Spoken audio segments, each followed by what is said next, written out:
Let's actually go ahead and get started. And hopefully, as I'm introducing our topic here, we'll have the last folks filter in and they won't miss anything. So welcome everybody to our Q&A on the COVID-19 vaccines for kids under 5. My name is Matt Wellington. I'm the Public Health Campaigns Director for US PIRG Education Fund, which is a nonprofit, nonpartisan consumer advocacy organization. And I'm also your moderator for today's event, which I am really excited about as a dad of an 8-month-old baby. And I've been following the vaccine process very closely. So I'm really excited to have our 3 amazing speakers here tonight to answer everybody and my own questions as well about the vaccines. So I'm going to go ahead and introduce each of our panelists really quickly, and then we're going to jump right into the Q&A because I think we've got lots and lots of pre-submitted questions from people who registered for the event. And I'm sure folks who are jumping on will have their own questions during the event as well. And so if you do have questions that you haven't pre-submitted, you can go ahead and use the Q&A function for those questions. Please don't put them in the chat. So let me go ahead and introduce our speakers. So first we have Dr. Laura Blaisdell.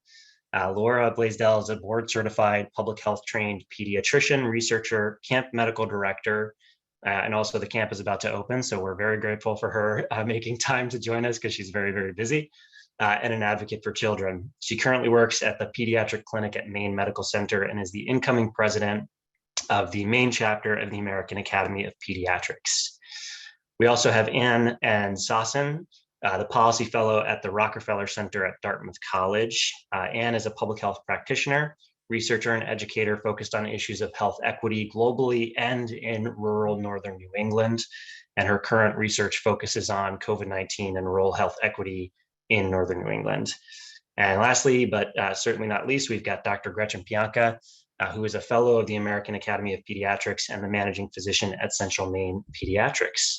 So thank you, all 3 of you, for joining us tonight. So why don't I get things started with just a kind of lay of the land on COVID-19 as a whole. And I want to pass that over to Anne. So Anne, can you give us a brief summary of where things stand with COVID-19? What's the state of the pandemic, just to kind of put us into the right mindset here about, what we're still dealing with and what we still will deal with COVID. Over to you. Sure. Thanks so much for inviting me to join this event, and hello everyone. It's really a pleasure to be here. So we are in a really different place right now than we were in 2020. 2 years ago, or now more than 2 years ago, we understand a lot more about the virus and how it spreads. We have much better tools to control it and to limit its impacts. At the same time, though, the virus and our understandings of it have changed. In 2020, we thought that only older people and people at higher risk were primarily at risk for COVID-19. There were some people that thought that children couldn't get seriously ill and that they couldn't spread disease to others. And we didn't really understand the other impacts that this would have on our children's lives. And now we've learned, unfortunately, that many of these things are not true, even though some of these myths have really persisted over time. And we'll have a chance to talk, I think, more about the impacts of COVID-19, not only on kids' health, but also on their education, on other aspects of their lives. And I know if you're like a parent like me, thinking about this decision, you've also experienced a lot of these impacts as well. But as we look ahead, we're seeing a virus that's rapidly changing. It's mutating very quickly. The variants that are emerging right now continue to drive surges that have impacts not only on our kids' health, but also on their education, on our workforce, and on other areas of our life. And so it's really important for us to understand where we are, but also to understand that we have better tools to limit all of these impacts, and specifically the impacts on our youngest kids now.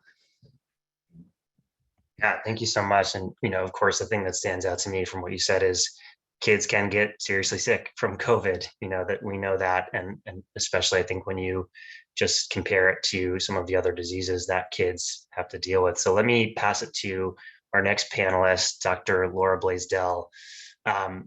So we have 2 vaccines out now approved for kids 6 months and up.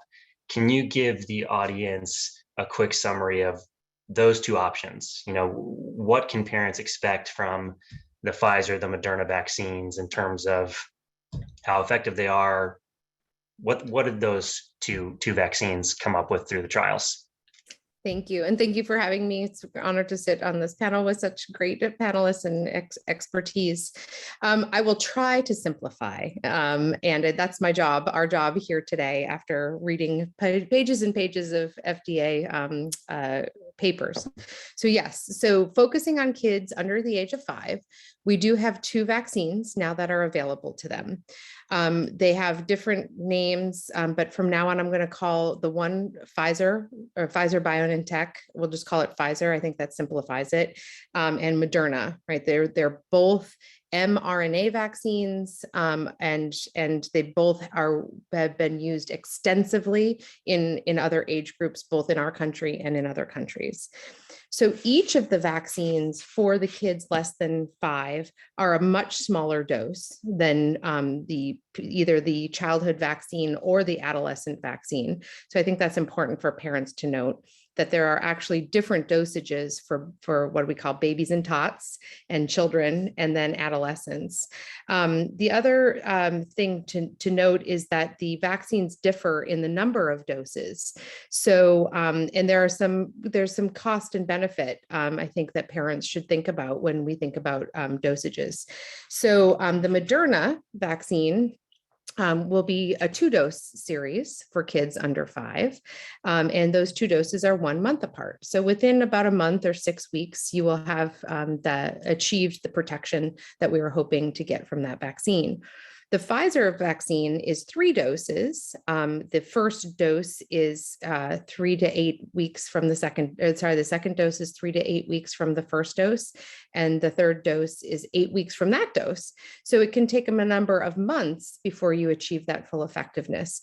And something that's really important, so you say, oh man, I'm just going to get 2 doses of Pfizer. We'll just call that good enough. But one thing that we learned from these studies is that you really need the third dose in order to get the level of protection that we want. So if you're going to invest in getting the Pfizer vaccine that has been used in 5 to 11-year-olds and has been used in 12 to 17-year-olds, make sure you make that full investment, right? Get that third shot. And I have so much to say, but I really want to hear from other folks. But there are 2 things that I would also say is that one is that both of these vaccines can be co-administered with regular childhood vaccines. What are we doing between the ages of 6 months and 5? We are protecting our kids and doing other things at well child checks and watching them grow and thrive. So all of these vaccines, thank goodness, can get us, can be co-administered with the vaccines that your pediatrician or healthcare provider will give you. Matt, you mentioned a question, I think, that is on everybody's mind. I think lastly, I just wanted to make a comment about vaccine effectiveness. So that is a buzzword that gets thrown around, and what vaccine effectiveness means to the layperson might be something different than what it means to a clinician, a hospitalist, an ICU doc, right? So we have vaccine effectiveness. For those of us in public health, we think of vaccine effectiveness as the ability to prevent serious disease and hospitalization. That is it. And I think that in this pandemic, we've missed an opportunity to explain to the public what vaccines do. There are some vaccines that do stop you from getting the disease in its entirety. But most vaccines, particularly vaccines against respiratory diseases like flu or the influenza vaccine or this COVID vaccine, is not likely to prevent us from getting any infection. But what it will do is avoid those really serious outcomes that make us a little fearful, not a little, that make us fearful for children in terms of getting a COVID infection. So we can talk more about numbers of effectiveness and what we know from these studies later, but I just wanted to make that note about vaccine effectiveness. Certainly, if the vaccine didn't have enough effectiveness, the FDA would not have approved it. These vaccines need to provide, the data from vaccines need to be strong enough for the FDA to recommend us going through the effort to give them to children. So we can talk more about numbers later if people are interested. Yeah, and I actually had a quick clarifying question before I pass it to Dr. Pianka, and this was a pre-submitted question from an audience member too. So the 3-dose Pfizer vaccine, you had mentioned it's really important to get that 3rd dose to maximize protection. Does the 2-dose, does it not convey a high enough level of protection against infection? Or is there still some benefit against severe disease after the 2nd dose? And I think the question from the audience member was mostly around time. So if they chose to get the Pfizer vaccine, waiting several weeks more so than the Moderna to have full vaccination status, I think they were wondering, will there be any protection after that 2nd dose? So against severe disease, yeah, what do you think about that? So it's very difficult to gather research in this pandemic because it takes a long time to get solid data. So the confidence intervals that we have for vaccine effectiveness are sometimes quite broad, and they include having no effectiveness, right? So when the FDA looked at 2 doses of Pfizer at this lower dose, and by the way, lower doses mean lower side effects. So Pfizer was attempting to create a vaccine that would have very low side effects for children. We don't want children to have side effects. So they went for the low 3 microgram dose, right?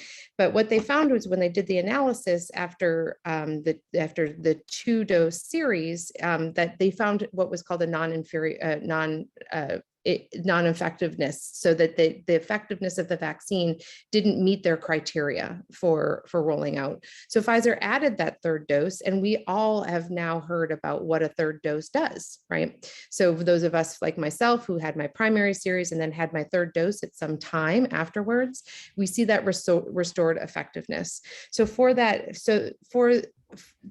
to summarize, one is that it takes time to get solid data, and we probably have, when we don't have enough, the data that we have now is enough to recommend the vaccines in terms of safety and effectiveness, but probably not enough to hone in on any sort of small number of effectiveness. We can have these wide confidence intervals that demonstrate effectiveness.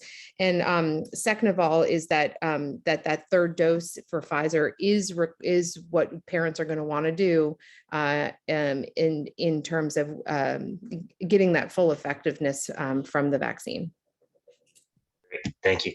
So Dr. Pianka, I wanted to pass it to you. So what are you telling your patients right now in practice around the COVID vaccines, some of the top points that you want them to know, and then what are some of the most common questions that you're getting and how you address them? So thank you. And again, thank you for having me here, and I appreciate this opportunity. I think I just want to echo what Dr. Blaisdell just said, that we definitely are seeing kids who are sick with COVID. So, over the last 6 to 12 months, we've seen a lot of kids who are sick. This latest wave seems to be causing a croup-like illness. So kids will often have that really tight, barky cough, and they're really sick. So we've seen kids who are really struggling with the infection just in the outpatient setting, which is where I spend most of my time. So I have no problem telling families genuinely this is definitely a good idea. If we could prevent croup, a lot of families would do that. If we can prevent hospitalization, of course, families would want to do that. And this whole time through the pandemic, even early on, there were still some kids who randomly just got way sicker than we thought they should. So I definitely am recommending the vaccination. And parents are, the most common questions are probably where and how do I get this? So where do I sign up and how do I get it for my kid? And then which one do I get? So I think we're going to talk a little bit about that later. But one of the questions I've had parents say is just sort of, this kind of idea that, well, she's so healthy now, why would I want to do this? Kind of, what if it hurts her? She's so little. And I think when I'm talking to parents about that, I bring up the fact that we do all these childhood vaccinations because they are so little, and because they, we want to maintain health when we can, we want to prevent illness when we can. And we do know that if mom was vaccinated, she would have given baby all those wonderful antibodies in that last trimester, but those are gone somewhere between 4 and 6 months. So being able to vaccinate babies around 6 months is really good timing. because if they did have that benefit of mom's antibodies, those will be gone. So they need their own protection starting around 6 months. And I also reassure them, these are mRNA vaccines. We give a tiny bit, that's like a little letter to the cells to tell them to make antibodies. And that messenger RNA is very fragile. It's degrades within about 72 hours. It's not lasting. Sometimes parents are worried, oh, what are we putting in my baby's body? I'm like, well, nothing. You're basically mailing them a letter and asking their immune system to respond to something they're likely to see so that when they see it, they're ready and they don't get as sick. One of the other questions that I've gotten quite a bit is, well, we've all had COVID in the house, so we don't need the vaccine. And my understanding from reviewing the data is that the best chance of having solid immune protection against serious COVID is to have, if you can, both natural immunity and vaccination immunity, that combination should give you good protection. Right. That brings up another question I had too around people who've been infected with COVID. It's my understanding with Omicron and the subvariants, there's much less of an inherent immunity that's conveyed from those infections. Am I understanding that right? And anybody can chime in on that. So I guess basically you're not getting as much immunity from just that infection as you would think.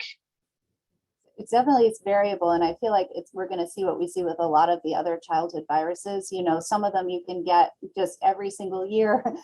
Sometimes our immune system remembers things better than others. And I just tell parents, it seems as though this is one of the things that's changing with the different strains of COVID. So Right. It may vary over time, and the safest thing to do is to try to get vaccinations. And then if at some point there are boosters, to update based on the strains that are circulating, we're going to do it just like we do with the flu shot. So maybe a moving target, but public health is used to that. So yeah. And so I know you had mentioned a lot of concerns around side effects and, these are small children. How do we know it's safe? So that's a question that was submitted by several people during the registration is how do we know it's safe? What's the safety testing like? Can we talk about that? And I think I'll start with Dr. Blaisdell. What is the safety testing like in the vaccine trials? Can you just help us understand that process and other things parents should know to have that confidence that the vaccines are safe?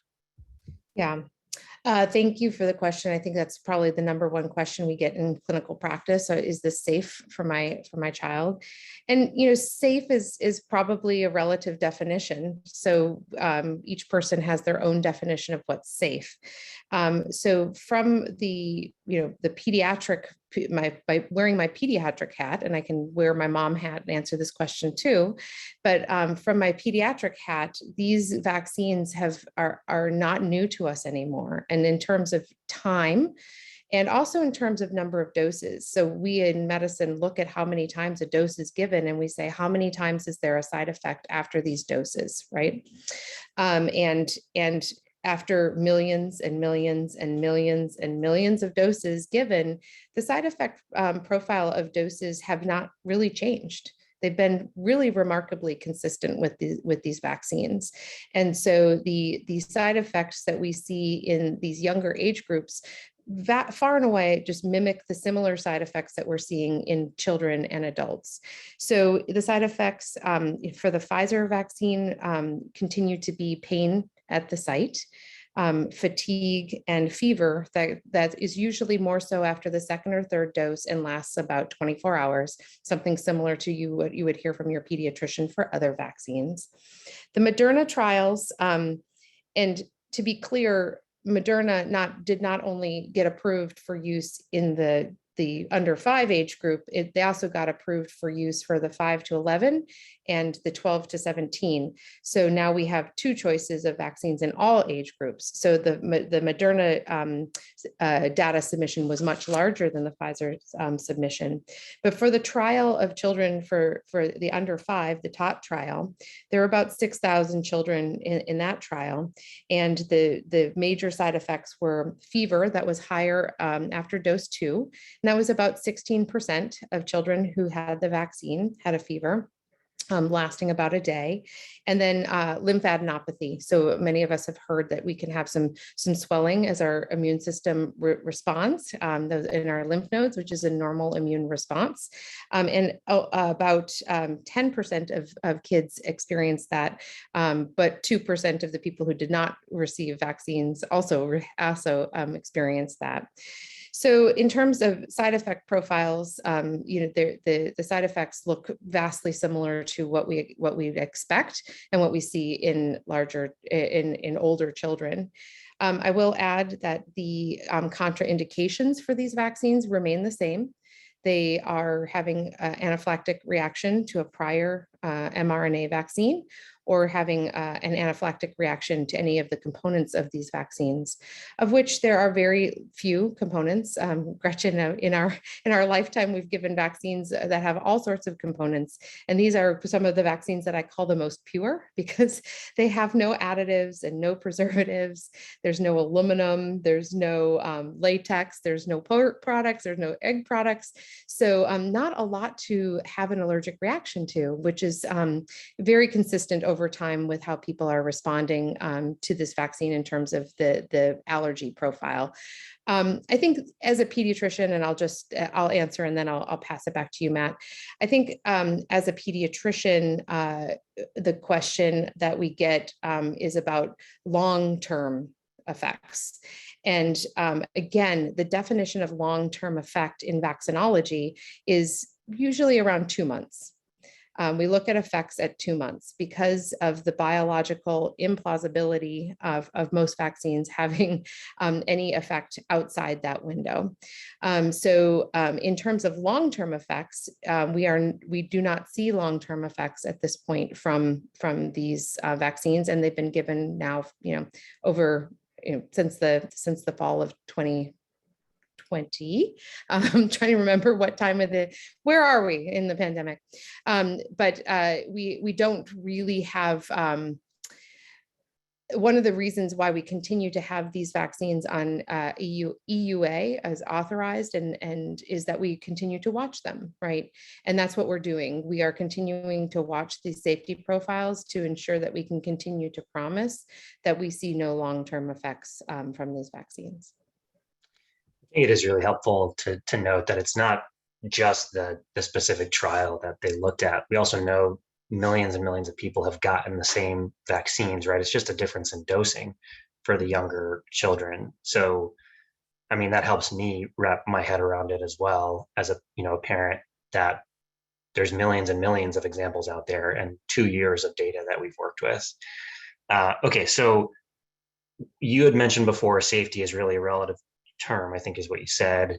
So I think a lot of parents consider this based on risks. So what are the risks getting the vaccine versus not getting the vaccine? So can you, and I'll open this up to all of the panelists, can you help paint the picture for what are some examples parents can think about when it comes to diseases that we vaccinate kids against without even thinking about it, like the flu versus COVID? What are some good examples for how parents should think about this? We vaccinate kids against all kinds of diseases all the time. Why should the COVID vaccine be any different? So I'll open that up for Anne, if you want to answer, and then we'll go around to each panelist. Let the pediatrician start, and then I can jump in after. Sure thing. So Dr. Pianka, go for it. I get to share. One of the things that has been striking to me is something that we call MIS-C, or it's an inflammatory response that seems to be related to the fact that kids have a really robust immune response sometimes to things, almost to the point where they hurt themselves by having that immune response. So one of the reasons to vaccinate is to kind of allow you to have protection without asking your immune system to go on overdrive, where then it might end up causing more harm than good in the long run. So that has been a real thing. We've seen quite a few cases of that, and it can be really awful, and the kids get quite sick. So it's not so much that they're getting sick from COVID, they're getting sick from a post-COVID immune thing that happens. And so that's from a hyperdrive type thing of your immune system. So that's one of those things I think it's kind of hard to take into account, or it's hard to not take into account, but a lot of parents don't even know about it. So just that you're, parents who are here, and if you're sharing with other people, that you're aware, there's more to it than just trying to prevent COVID infection and hospitalization. There's also this post-COVID thing that we worry about. And since you brought that up, I think one of the bright spots of the trials is that I don't think either vaccine found any cases of MIS-C as a reaction to the vaccine. I see everybody shaking their head. So that's correct. There were no examples of that, which I think is great. So yeah, Dr. Blaisdell, you want to go next? Yeah, I mean, I said I was going to answer questions from my mom hat and my pediatrician hat. So I echo what Dr. Pianka says. Like this, those of us who see it in the hospital see sick kids from COVID, right? So there have been in this age group, 6 months to 5 to 4 years, there have been 2 million cases. There have been over 20,000 hospitalizations. There have been 200 kids that we've lost. And about half of the hospitalizations in this age group are kids who are perfectly normal. They're my kids. They're perfectly normal, although my kids are not this young anymore. So I think when we speak from our pediatrician mindset, it's because we see the worst of the worst when it comes to us. And nobody ever thinks that they're going to be the worst of the worst, but somebody becomes the worst of the worst eventually. So I put that out there to say, I know you might not think it's your kid, but it's somebody's kid, and it could be your kid. And I don't want to act from a fear base, but that's the reality of what Gretchen and I see in the hospital. Now, from a mom perspective, I have watched kids talk about long-term outcomes. I've watched what's happening to our children in this pandemic. We've seen neurodevelopmental outcomes for babies because of this pandemic and what they've been through. We've seen kids with we're having a mental health crisis for children currently. We have delays in school and in accomplishments and just thriving in general. And the vaccine has been what has allowed us to return to normal. When we have these conversations about we need to loosen up, or we need to, not mask, or we need to have no, intervention, schools needs to be completely open. They are now because of vaccines, because we are now able to tolerate this virus being in our communities without driving our hospitals to the brink, without driving our ICUs to the brink, and losing people that we love. So that is true for the older age groups. And it is also true for younger kids. I, as a mom, want to bring my kid to daycare and not worry that the daycare is going to have a massive outbreak. I want to, bring my kid to see their grandparents and not worry that I'm putting them in some sort of danger. So the return to normalcy is what I use in my mom side of my brain. And the reality of what I see as a pediatrician, that somebody's kid does get sick from COVID in these age groups, is what I use in my pediatric brain. Yeah. Thank you. And yes, very much noted on the daycare. We made the agonizing decision to send our daughter to daycare, and she was exposed to COVID her first day. It was just, yeah. Anne, do you want to chime in? Sure. I guess that there's a point that I want to echo and emphasize for this age group is that kids in older age groups had a lot of protections in place once they were getting vaccinated. Our schools were highly mitigated. Many were still engaged in mitigation practices in our communities. But now many of those protections have fallen away. And there aren't other protections in place. It's hard for children who are very young to mask. Others have returned to normal activities. And so vaccination is really an important tool and protection that kids in this age group have, as other things have fallen away.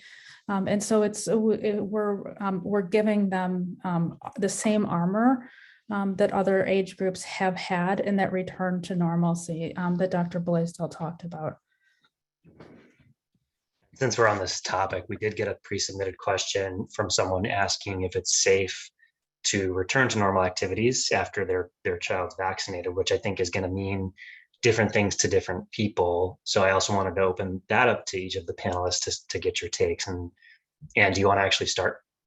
Sure. I want to echo what I believe Dr. Blaisdell said, and that we really talk about safer, not safe, as being something that's absolute. Safe means different things to different families. And, you know, many with the protection of vaccine can feel confident resuming some activities. That said, we know that our communities include individuals and families with high-risk family members, then they're taking additional protections for that reason. But, you know, for me as a parent of a vaccinated child, you know, I feel much more confident resuming those activities that we did prior to the pandemic. Yeah. Dr. Pianka, you want to go next?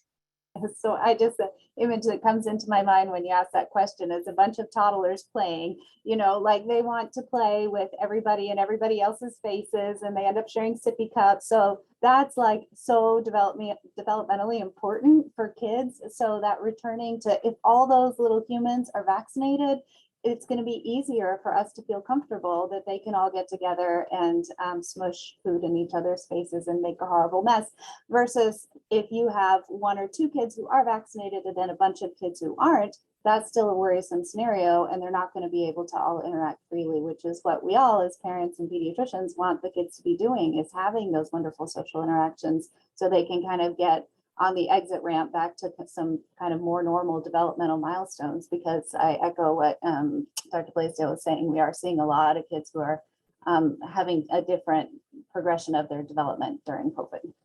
Mm. Yeah, and Dr. Blaisdell, anything else to add? I know you spoke a little bit about this before. Yeah, I think, you know, the way back to normalcy is through immunity. So, I guess what I would, when we think about safe, you know, I think about mitigating every risk that I could possibly mitigate for my child. Known risks, because there are so many unknown risks that we cannot protect our children from as parents. So I tend to take the perspective from a parent as I'm going to control the risks that I can control. So if I vaccinate my child against COVID and they go to a play date, which I want them to do, and they go and visit their grandparents, and they do get COVID, but they only have a mild disease from it because I gave them the vaccine, I consider that safe. And so I guess I want that is how I would take it from a parent's perspective, is that I want to avoid being that one person that goes to see Gretchen and has a very sick child. Right. And I guess for folks who are interested in seeing some of the data, I know Dr. Blaisdell talked about numbers of kids who have been hospitalized or died. There was a really great Twitter thread. I know not everybody's on Twitter, but from Dr. Nirav Shah, the Maine CDC director, that really put all of this into context. And it shared a slide from the CDC that COVID in the 2 years that we've been going through this was the 4th leading cause of death for under 1-year-olds. I mean, that lands for me, right? So putting this into perspective, I think, is really important. And so we did get a lot of questions around the different vaccines. So let's move to that for a little bit here. Several people asked, if you were to give your kids this choice, if you had younger kids, maybe you have younger kids, which one would you choose, Moderna or Pfizer? A different way that it was asked was just, how do parents make this decision? What are the pros and cons of each, which I know Dr. Blaisdell went into a little bit earlier. So yeah, let's open that up to everybody. And Dr. Blaisdell, do you want to start? Sure, then I want to hear what the other two have to say. So first of all, while there is, some First of all, I'm just so excited that we have this opportunity and this toolkit for parents who do want to protect their children with these vaccines. That's just wonderful. So the kind of the pros and cons, as I look at it, is that Pfizer, you have a longer time to vaccination, right? But that third dose is necessary for effectiveness. But when we also see the side effect profile being a little bit lower, because of that lower 3 microgram dose, at least in these studies. And most likely that third dose is going to give a more lasting and robust vaccine effectiveness in terms of disease and serious disease. The data is still out there and to be determined, but and I think it's important to acknowledge that. The Moderna, on the other hand, is it's a shorter time to immunity. It's a 25 microgram dose for the 6 months to 6 years. And the vaccine side effect profile is a little bit higher because of that higher dose, but not high enough, in terms of having side effects that are outside the normal or outside what is tolerable for us as pediatricians and hopefully for parents. So you have these two vaccines, and I think right now they have some very, very minor differences. But if you are going on a family trip to Europe in September, you might want to do the Moderna so that you can benefit from the protection of that quicker protection. If you've got no place to go and your older kids have gotten Pfizer, you've gotten Pfizer, you feel very comfortable with that vaccine, then certainly the Pfizer would be a perfectly acceptable choice with a little bit longer duration. I think also right now we are in one stage of the pandemic, as Anne talked about all of the stages of the pandemic. So the ability to choose between these two at this point, I think is a gift. And that, if we were to head into another surge or something like that, we might be looking at time to full vaccination as a driving factor in our choices. I'll pass it to other folks to see what you would do. What would you do? Anne, how about you? Yeah, I think one thing that I would say is the best vaccination is the one that you can do fully. We don't want vaccines, we want vaccinations. And so it's really important to be able to see it through, like Dr. Blaisdell just said. And so if you want to do the Pfizer, that means committing to not only a longer period of time to get vaccinated, but really a longer period of time of waiting to resume some of the other activities that you have done.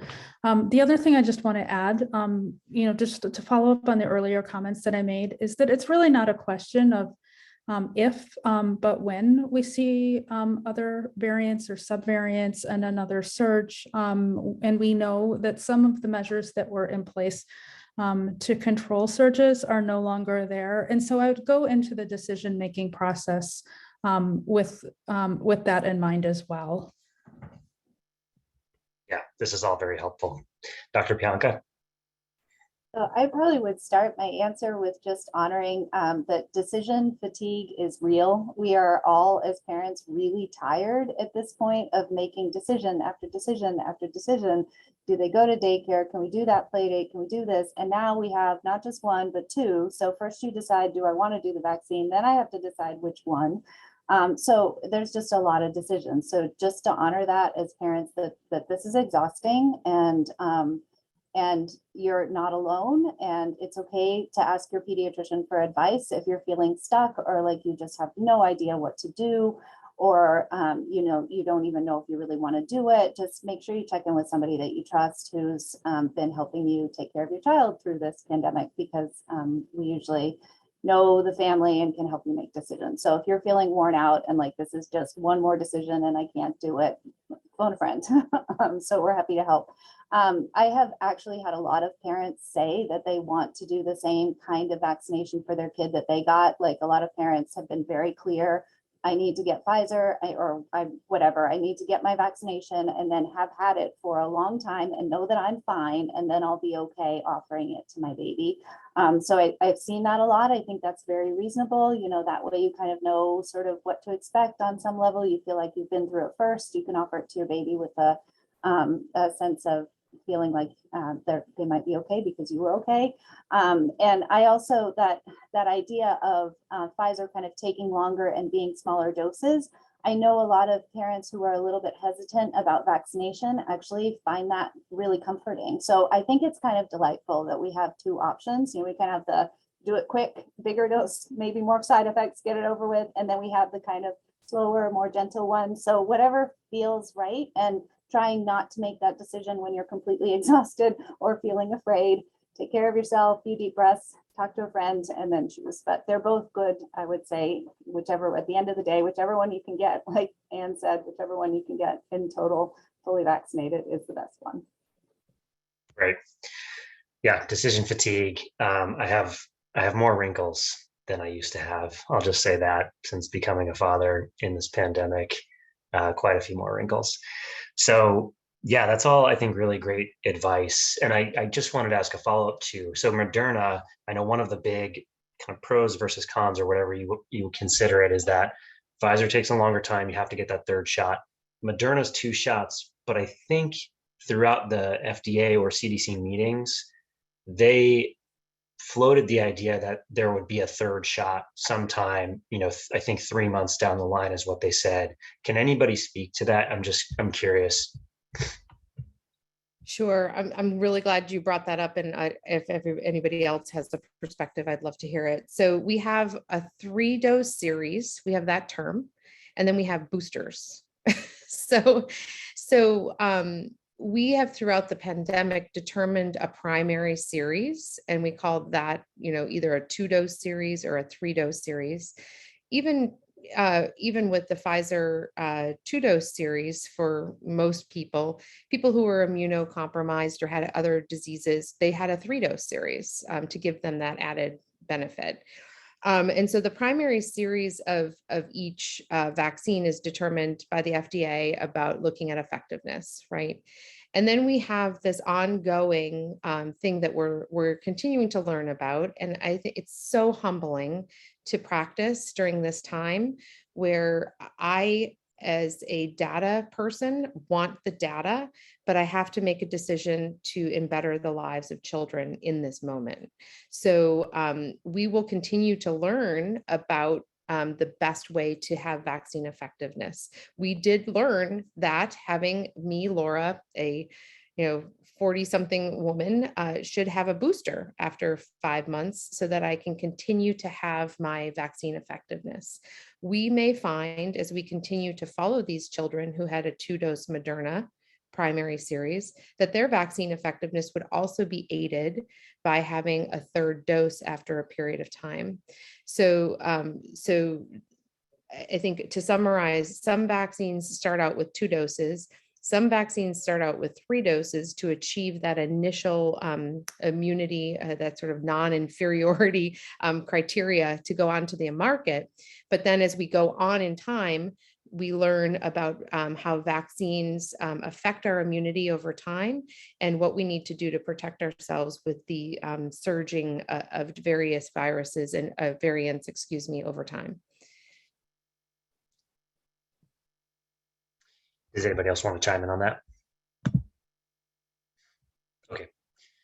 So I think that's helpful on the differences between the vaccines. And I think it covers most of the pre-submitted questions we got on that topic. So I wanted to get to maybe a simpler one, which Dr. Pianka mentioned she's getting from a lot of her patients. Where do we get the vaccines? So where do we get the vaccines in Maine? Can someone speak to that? What are the different locations? What's the plan, as far as you understand? And Dr. Pianka, do you want to start with that? I can start. So there is, if you go to the maine.gov website, there is like a whole laundry list of everybody who's giving vaccines and what age group and everything. Unfortunately, it's not necessarily, just because they're listed, they don't necessarily have the vaccine in hand right now. So if you're looking at that site, call before you go much further and see if they actually have it, if they have them when you want, and if they're up and ready to give it. Like, for example, we have it in our practice, but we're still waiting for the computer part to be finished so that we can actually administer it. So they're just different little stages. We have historically throughout the pandemic been relying a lot on like pharmacies and grocery store places and, you know, all kinds of Walmarts and stuff to give doses of COVID vaccination.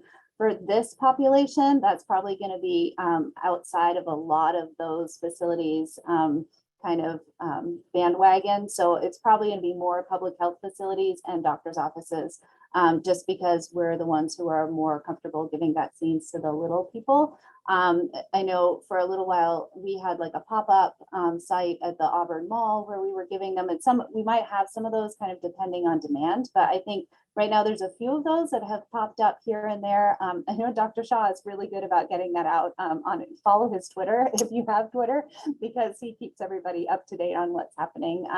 But definitely check in with your pediatrician's office in your area. They should know like where to get it if they don't have it. And we will share lots of different resources with folks who RSVP to the panel afterwards. So we'll share the link from maine.gov to look at that dashboard of locations. I'm also just curious if there are outdoor clinics being set up that anybody knows of. And you know, we can go and check this out on the Maine website. But as someone who has an 8-month-old, I definitely don't want to take her into a location where people aren't masking, and I know the staff would be masking, but other younger kids who can't mask getting their vaccines as well, something I would like to avoid, and other parents may too. So any outdoor clinics planned as far as you know?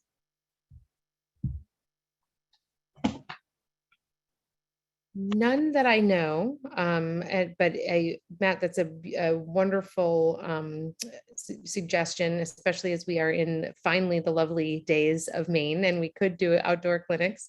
I also want to just share that both Head Starts and WIC and the WIC clinics will also be having this vaccine available there. And maybe we can talk to the planners and see if we can do it outside on some nice days. Yeah. Outside, vaccines, lemonade, maybe. Who knows? It sounds good. Okay, that's great. So I don't know if we have any Vermont folks on the line, and I know you're from Vermont. Anything you want to say about Vermont's process really quickly? The only thing I'll say is that I have heard of a couple of outdoor vaccine clinics here and think it's a great idea. Yeah. So, okay. That sounds good. And like I said, we'll share lots of resources with folks who are RSVP'd, including the site to look at the different locations.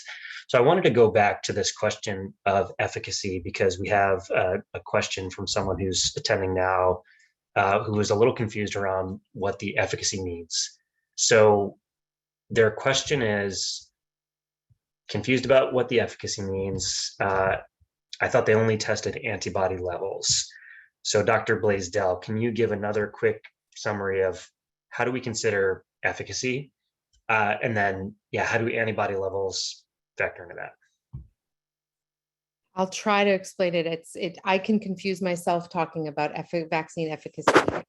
But as I pulled out the trial in front of me so that I can be sure to be clear.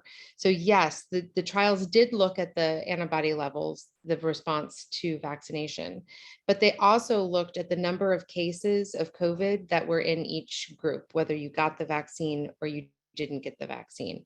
So the efficacy in terms of the titer doses is one level of saying, oh, these kids make really nice levels of antibody to COVID. Their levels of antibody to COVID are similar with 5 to 11-year-olds and 12 to 17-year-olds. So they're mounting a nice, good immune response to this vaccine. But then there's another way to look at efficacy, which is, do you get COVID if you're vaccinated, or how many people get COVID if you're vaccinated and how many if not? And for instance, just looking at the Pfizer data, they had 3 COVID cases in the vaccine group and 7 cases in the placebo group for that 3-dose series, right? So those numbers are very small in terms of trying to determine efficacy of contracting COVID with the vaccine and contracting COVID without the vaccine. And that's what I was trying to explain, is that we felt that We would love to have had this trial run for a very long time and have very robust numbers in both of those categories. And that's what we've seen for the Pfizer vaccine in other age groups. We've seen longer data, more clarity between who gets hospitalized, who doesn't get hospitalized, who gets COVID and who doesn't get COVID. The trick about this vaccine right now is that we know it's safe. We know it's effective in terms of giving antibody levels, and we are still honing in on the exact point estimate for who gets COVID with the vaccine and who gets COVID without the vaccine. And I think it's important to be honest about that, is that we're still, that's why when I say a wide confidence interval, we're still gathering data. These studies are continuing to go on, but parents should be, I shouldn't say parents should be, I, Laura, am reassured that these vaccines are functioning the same way that they have in millions of other people. The dosage is appropriate, it's smaller and appropriate, and the vaccine side effects that we've seen happen in similar levels, and that they've followed these kids for 8 weeks at least after the vaccine to tell me that these vaccines are functioning the same as they are in other age groups, with having no long-term side effects outside of 8 weeks. I hope that's helpful in understanding vaccine efficacy. It's a very confusing issue on multiple levels, but hope that helped clarify that for the attendee. Right. Antibody levels, I think, are kind of a best guess in a way, right, at how people will handle the illness. And so you can look at antibody levels and see if it's ticking up in a promising way and kind of assume that that's going to provide you with some protection, right? Right. Yeah. We call in medicine, we call them sort of in vitro studies and in vivo studies. So studies that are done, just of the person and how their body responds to the vaccine, as you have mentioned. And then we look at the real world data, like what is happening, boots on the ground. Right. And so we did get another question just now about why Pfizer had to do the 3 doses versus the 2 for adults in meeting the efficacy. Can you speak to that really quickly, Dr. Blaisdell, and then we'll move on? Sure. I mean, the short study is that after 2 doses, it wasn't worth it. Right. I mean, that's like the layman's, that's what I would tell folks, if I was just talking to them on the street. But when the vaccine effectiveness data didn't demonstrate enough protection to warrant putting out a 2-dose series. Right. And is that I'm sorry to interrupt, but is that because of the dosage level being different? Yes, I think by and large, most of us who look at this data and those at the FDA have said because they shot low for the dose range, and they were trying to do that, remember, because we didn't want side effects. They shot low for the dose range, but we realized, as Gretchen was saying, you can go low and slow, but it might take a little bit longer or another dose to get you to that same sort of protection. Right. And were you about to chime in there? I saw you go off mute. No, she just touched on the point that I wanted. Great. So for time's sake, we have a couple other questions that aren't related to this. So one is around kids who have recently been infected with COVID.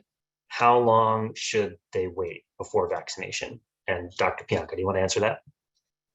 Until they're out of quarantine. Some people say you can wait 3 months, but there's really no, you can go, if you have the opportunity, you can go as soon as you're able to be out and about. I think some parents who might be cautious and want to allow the immune system to finish healing from the virus, there's no harm in waiting, but there's also no need to wait. I think that had gone around for the older kids too, like some people were confused and thought you had to wait 3 months, but there are some timing intervals for some different adult interventions that aren't applicable to kids that I think got mixed in and people got confused. Right. Okay. And so this is a very specific question to this person that I'm going to rephrase slightly to, I think, be more general for people who may have similar experiences. What about kids who are on antibiotics for whatever reason? Does that factor into them waiting to get vaccinated? Dr.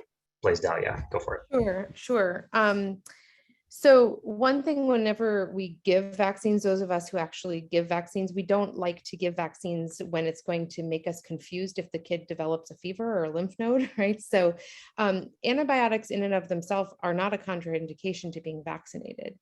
Although you may speak to your pediatrician and they might decide, you know, while you're on these antibiotics, I'm going to wait to give you this vaccine because I don't want you to develop a fever that will make it difficult for me to determine whether your pneumonia is coming back or whether your ear infection is coming back or whether it's just the vaccine.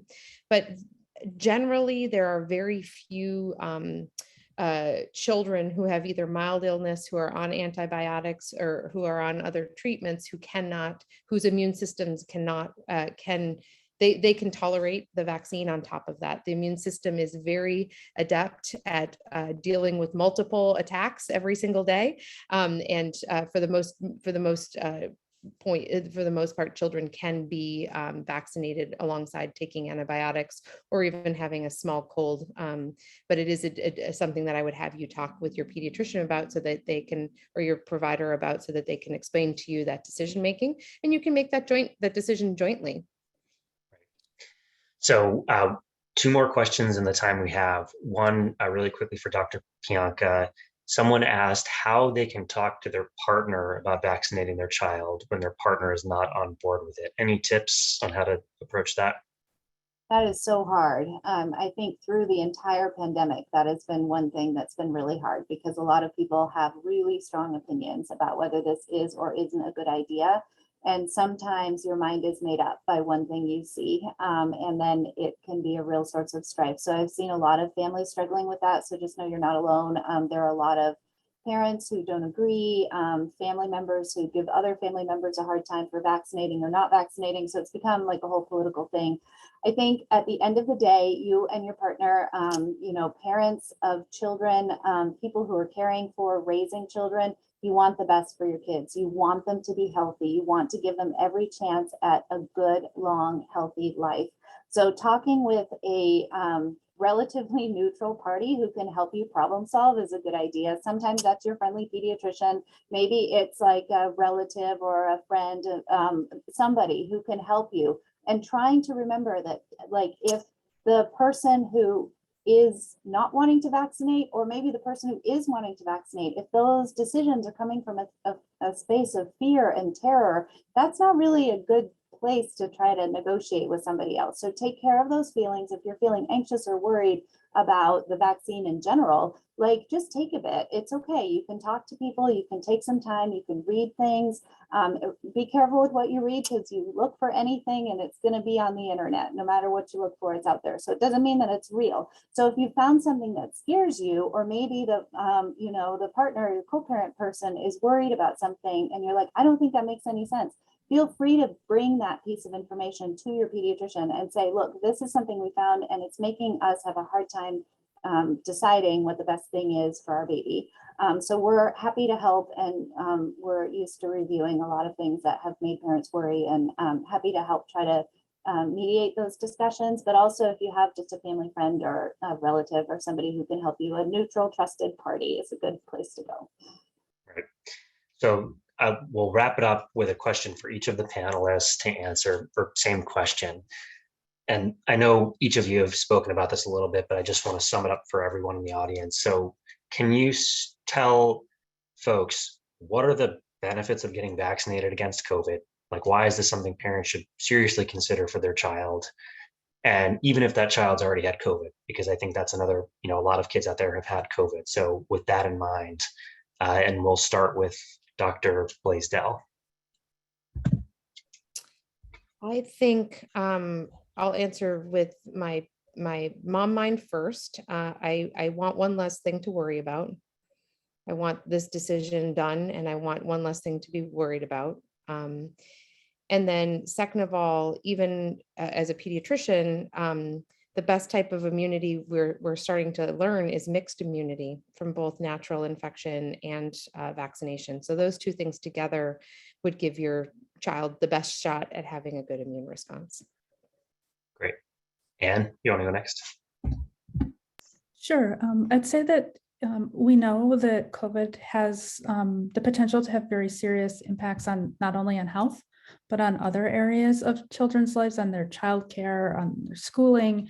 And vaccination is a tool that can hack away, or that can kind of take out the teeth of some of those impacts. We know that everything will not be normal overnight, but vaccination is really a great tool back to the lives that our kids have had, and some of your younger children have really not been able to enjoy. To the question of should kids who've had COVID get infected before, I'll say that I was in the position of making that decision as a parent.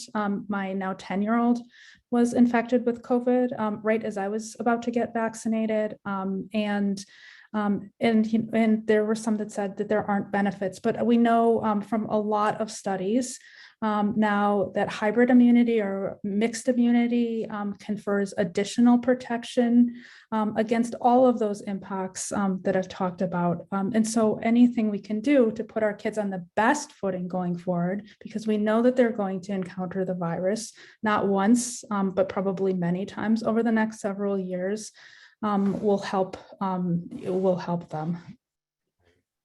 Dr. Pianka, you get the last word. I just, again, go back to my image of children in this age group. So the 6-month-olds to the 5-year-olds, and what they do and what they can't do. And they cannot socially distance, and they do not mask terribly well. Even the ones who try to mask, take it off when they want to talk to you. So, we are allowing, if we're vaccinating kids in this age, we are allowing them to have some semblance of protection against this virus, which they really have not been able to have unless you keep them quarantined at home, which is not good for development. So allowing kids in this age group to have some protection and to be kids.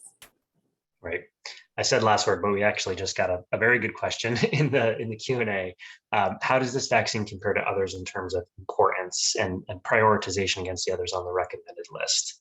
Anybody want to answer that really quickly before we wrap up?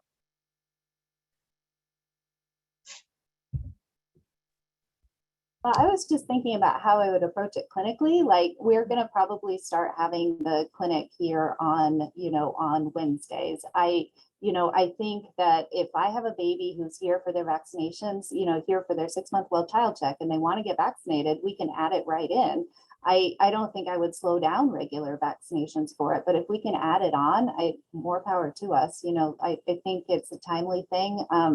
Fortunately, like right now, knock on wood, we don't seem to have polio circulating in the US, but we are seeing other things, change with epidemiology. So I think it's important to keep the regular vaccinations going. And if we have the ability to add it right on in, I think that would be ideal for families. And I was just going to add to that each vaccine that we do is different, and we do it for different reasons. We do it because the kid is at a risk of that disease at that moment, at the 2, 4, and 6-month age groups. And, so right now kids are at risk of COVID. I mean, who doesn't know somebody who has COVID, right? So it's very prevalent. So if there was going to be a time now, I would probably like we do flu vaccines right before the flu season. That's why I would prioritize this vaccine over others. That being said, Gretchen and I are very used to having conversations with parents who said, I'm comfortable doing these X number of vaccines today, and we'll work with you. We're here. We're here for the long haul, and we'll work with you to prioritize the vaccines to a way that makes you feel comfortable in how you're protecting your child. Awesome. So I know we went a few minutes over. Thanks to the panelists for sticking with us. And I know I found this really helpful. I hope other folks who attended found it helpful. And as I mentioned, we're going to send out a few different resources for parents as they navigate, this decision and where to get the vaccine and other questions that you're still grappling with. So thank you all, and especially to our panelists and to our sponsors who helped put this event together. And I hope everybody has a good rest of the night. Bye, everybody. Thank you.